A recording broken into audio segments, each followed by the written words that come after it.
ஒரு நாளைக்கு ஒரு சானிட்டரி நாப்கின் போதுமா? அயனையான் இருந்தால் போதும். Femi9 nine technology nine layer Femi9 pad போதும். பாக்டீரியாவை கில் பண்ணக்கூடியது. இதுல இருக்கக்கூடிய அளவு தண்ணி 200 ml. இப்ப நான் ஃபெமினயன் பேட்ல இந்த வாட்டர் அப்ளை பண்ணி காமிக்கிறேன். ஒரு நாளைக்கு ஒரு பேடு போதும். இந்த மாதிரி ஃப்ளோ வரும், லீக்கேஜே இருக்காது. சைடு லீக்கேஜ் லாக் பண்ணிக்கும். நம்ம ஃபெமினயன் பேடு யூஸ் பண்ணும் பொழுது ஒரு டிராப் கூட லீக்கேஜ் வெளியே வராதுங்க. ட்ரெஸ்ல ஆகாது. நீங்க எந்த வேலை வேணா செய்யலாங்க. ஸ்கின் ட்ரையாவே இருக்குங்க.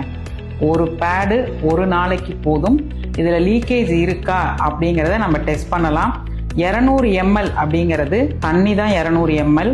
அதே சமயம் பிளட்னு வந்துச்சுன்னா நமக்கு 30-40 mlக்கு மேல வராதுங்க. இப்ப பாருங்க, நான் ஃப்ளோ ஊத்திக்கிட்டே இருக்கேன், ஒரு டிராப் கூட வெளியே வரவே வராது. இப்ப 200 mlயும் நான் அப்ளை பண்ணிட்டேன். குழந்தைங்க ஸ்கூலுக்கு போறாங்க, வேலைக்கு போறோம் நம்ம பெண்கள். இன்னைக்கு 8 வயது 8வது படிக்கிற குழந்தை, 9 வயது 10 வயது குழந்தைங்க பீரியட்ஸ்ல வந்துடுறாங்க. ஒரு சொட்டு கூட தண்ணி இல்லை. 200 ml எங்க போச்சுங்க? பேடுக்குள்ளார தான் இருக்கு. இது லாக்கிங் சிஸ்டம். ஒரு டிராப் கூட வாட்டர் வெளியே வராதுங்க. இந்த மாதிரி அற்புதமான ஒரு பேடை தான் நம்ம பெண்கள் யூஸ் பண்ணணும். இதுல நமக்கு கான்ஃபிடென்ட் லெவல் அதிகரிக்கும். இச்சிங் இரிட்டேஷன் இருக்காது, ரேசஸ் வராது, ட்ரை ஃபீலிங் மட்டும்தான் இருக்கும். ஃபெமினயன் பேடுக்கு நயன் டெக்னாலஜி நயன் லேயர் ஃபெமினயனுக்கு மாறுங்கள். மாற்றம் ஒன்றே நிரந்தரம்.